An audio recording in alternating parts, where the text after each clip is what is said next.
ఈయనలో ఉన్న ప్రత్యేకత ఏమిటంటే చంద్రబాబు నాయుడు గారు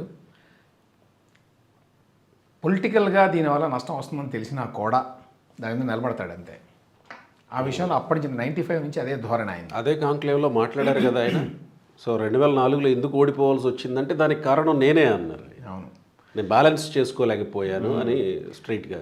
ఈ విషయంలో ఆయన చెప్పే ఆయన ఆర్గ్యుమెంట్ ఏంటంటే అందులో కూడా చెప్పారు కాంక్లేవ్లో, ఫస్ట్ ఆఫ్ ఆల్ ఈ మొత్తం కాలేజీలని గవర్నమెంట్ డబ్బులతోటి కట్టడానికి ఆ తర్వాత వాటిని రన్ చేయడానికి సాధ్యం కాదు.